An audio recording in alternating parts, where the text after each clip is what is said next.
எல்லோருக்கும் வணக்கம். நான் உங்கள் பாலசுப்ரமணியம் இந்திரா கார்டன்ஸ்லேருந்து பேசுகிறேன். ஒரு நல்ல தோட்டம் ஒன்று அமைக்கணும் அப்படின்னா நமக்கு என்ன தேவை அப்படின்னு பார்த்தீங்கன்னா, மண், விதை, உரம், தண்ணி இதெல்லாம் தேவைப்படும். இன்றைக்கி நம்ம பேசக்கூடிய டாபிக் வந்து விதைகள் பற்றி பேச போகிறோம். ஏன்னா நிறைய பேர் நம்மக்கிட்ட கேட்குறது விதைகளில் நிறைய கன்ஃபியூஷன் இருக்குது அப்படின்றது கேட்குறாங்க.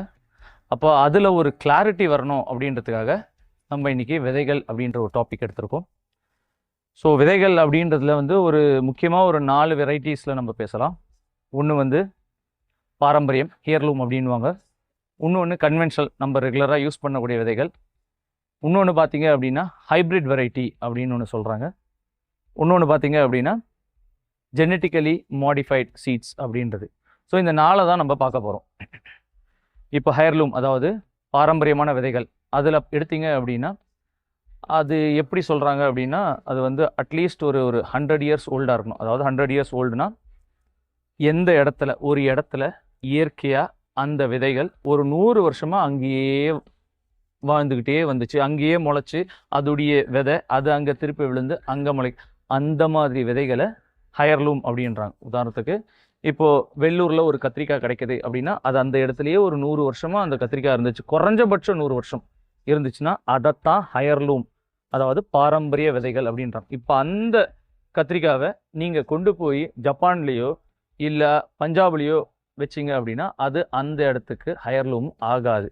அதாவது இது ட்ராபிக்கல் கிளைமேட்டில் இருந்துச்சு, நீங்கள் ட்ராபிக்கல்லேருந்து டெம்பரேட்டு வேற ஒரு ரீஜனுக்கு எடுத்துகிட்டு போனீங்கன்னா அது அங்கே சூட் ஆகலாம், ஆகாமையும் போகலாம். அப்போ இந்த விதைகள் அப்படின்னு பார்க்கும்போது அது இந்த இடத்துல இப்போ அதாவது உதாரணத்துக்கு வெள்ளூர் எடுத்தோம் அப்படின்னா அந்த இடத்துல என்னெல்லாம் பூச்சி இருக்குது, அந்த இடத்துல என்னெல்லாம் மைக்ரோ ஆர்கானிசம்ஸ் இருக்குது, அப்போ அது எல்லாத்தையும் அது தாக்கு பிடிச்சி அங்கே வளரும். அது ரொம்ப நல்லது. அந்த மாதிரி ஒரு ஒரு விவசாயமோ அந்த மாதிரி ஒரு தோட்டமோ நம்ம அமைக்கணும் அப்படின்றது தான் எல்லாருடைய கனவு. ஆனால் இன்றைக்கி இருக்கிற சூழ்நிலையில் அது பண்ணுறது கொஞ்சம் கஷ்டம். கவர்மெண்ட் நினச்சா ஈஸியாக பண்ணலாம், அதை நம்ம மக்கள்லாம் ஒத்துழைக்கணும். அப்போ இதுதான் வந்து ஹையர்லூம் உடைய சீட்ஸை பற்றி நம்ம சொல்லக்கூடியது. இன்றைக்கி அது கிடைக்கிறதெல்லாம் கொஞ்சம் கஷ்டமாக இருக்குது.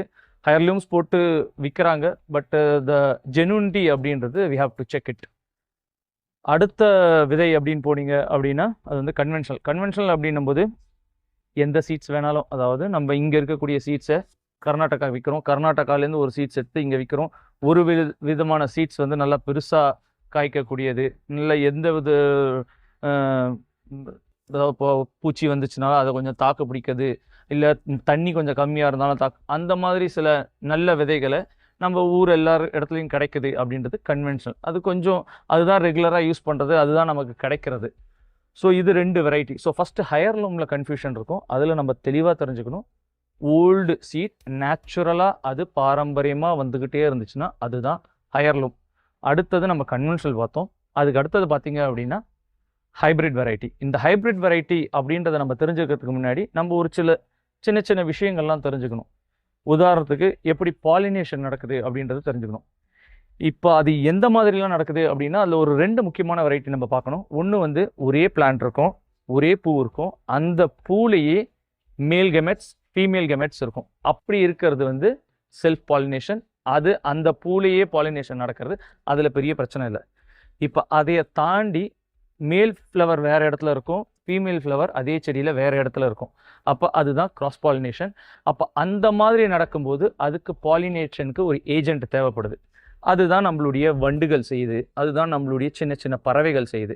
இப்போ இதெல்லாம் நேச்சுரலாக நடக்கும்போது வேற ஒரு இடத்துல இருக்கக்கூடிய செடியும் வேற ஒரு இடத்துல இருக்கக்கூடிய செடிகள் கிராஸ் பாலினேஷன் ஆகிறதுக்கான வாய்ப்புகள் நேச்சுரலாக கம்மி. இப்போ இதே வந்து மனிதர்கள் பெட்டர்மெண்ட்டுக்காக வேற வேற செடிகளை பாலினேட் பண்ணுறாங்க. இந்த மாதிரி பாலினேஷன் பண்ணிகிட்டே வரும்போது அது கொஞ்சம் கொஞ்சமாக வேற வேற, அதாவது அதோடைய கேரக்டரிஸ்டிக்ஸ், அதோடைய ட்ரெய்ட்ஸ் அப்படின்னு சொல்லுவாங்க, அதில் கொஞ்சம் பெட்டர்மெண்ட் ஆகிட்டே இருக்குது. இதெல்லாம் நேச்சுரலாக நடக்கக்கூடியது.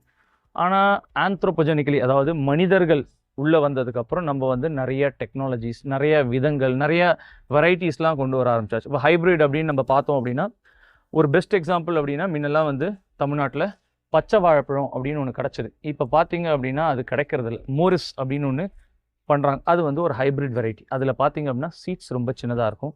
முக்கியமாக அதுக்காக இல்லை, இந்த பச்சை வாழைப்பழம் சீக்கிரமாக வந்து கருப்பாகி ஒரு மாதிரி லைட்டாக இதுவாகிடும். ஆனால் இந்த மோரிஸ் வந்து ரொம்ப நாளைக்கு இருக்கும். அதனால் வியாபாரிகள் அந்த பழத்தை விரும்புகிறாங்க. அப்போ அது வந்து ஹைப்ரிட் வெரைட்டி.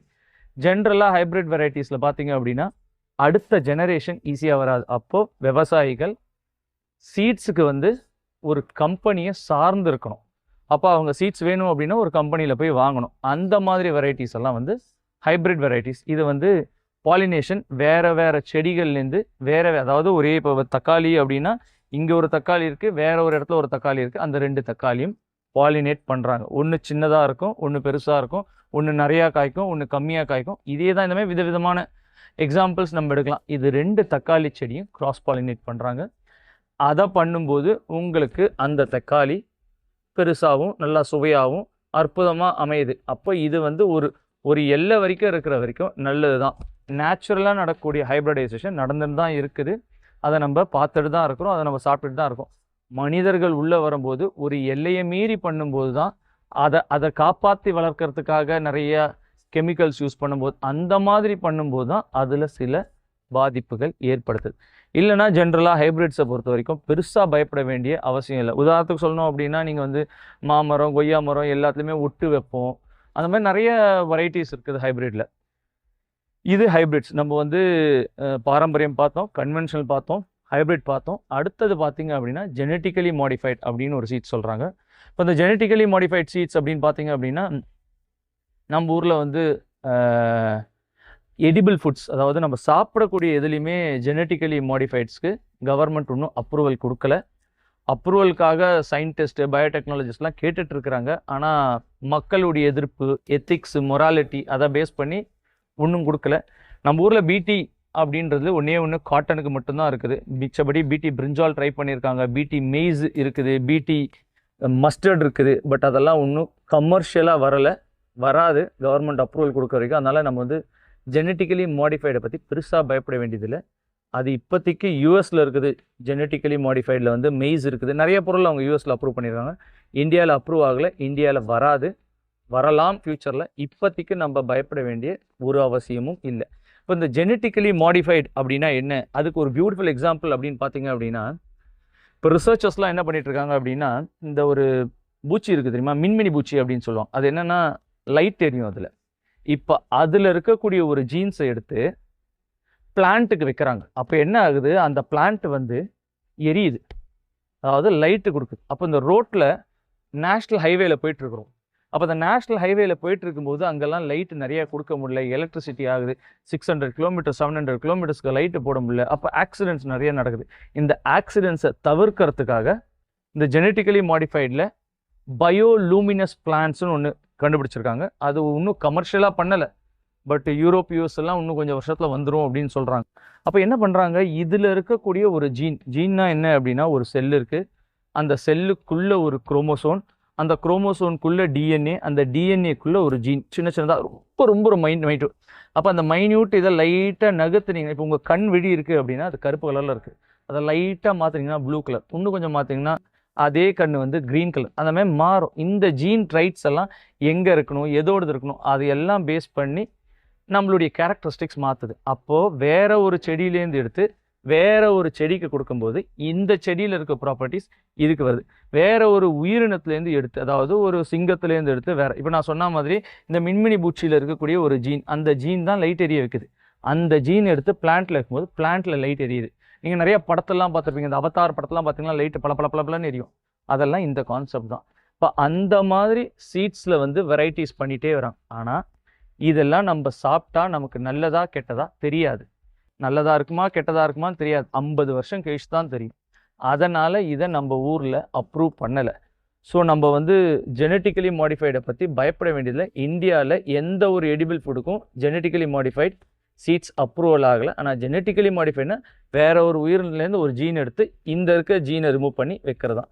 ஸோ இது நமக்கு ஆபத்தா இல்லையா நம்ம யோசிக்கவே வேணாம், ஏன்னா இந்தியாவில் அப்ரூவல் இல்லை. இப்போ தமிழக அளவுலையும் இந்திய அளவுலையும் பார்த்தீங்க அப்படின்னா நிறையா நாட்டு விதை சேகரிப்பாளர்கள் இருக்கிறாங்க. அவங்க எல்லாரும் ஒன்று கூடி விதை திருவிழாக்கள் நிறைய நடத்துகிறாங்க. நம்ம மக்கள்லாம் என்ன பண்ணணும் அப்படின்னா அவங்க கிட்டேருந்து விதைகள் வாங்கி அவங்கள ஊக்குவிக்க வேண்டும். இது மட்டும் இல்லாமல் நம்ம வந்து நம்மளுடைய தோட்டத்திலேருந்து காய்க்கக்கூடிய பழங்கள்லேருந்து விதைகள் சேகரித்து அடுத்த சீசனுக்கு அதை உபயோகிக்கணும். அது மட்டும் இல்லாமல் நம்ம வந்து தோட்டக்காரங்கிட்டேருந்து விதைகள் வாங்கி நம்மளுடைய விதைகளை அவங்களுக்கு கொடுத்து நம்ம இந்த மாதிரி பரிமாறும் போது இது வந்து ஒரு ஆரோக்கியமான ஒரு பெரிய பிரம்மாண்டமான ஒரு சூழ்நிலையை உருவாக்கும். விதைகளே பேராயுதம் என்று நம்மாழ்வார் ஐயா கூறுவார். விதைகளை காப்போம், மீட்போம், சேகரிப்போம். நன்றி, வணக்கம். இந்த வீடியோ உங்களுக்கு பிடிச்சிருந்தா லைக் பண்ணுங்கள், ஷேர் பண்ணுங்கள், இந்த சேனலை சப்ஸ்கிரைப் பண்ணுங்கள்.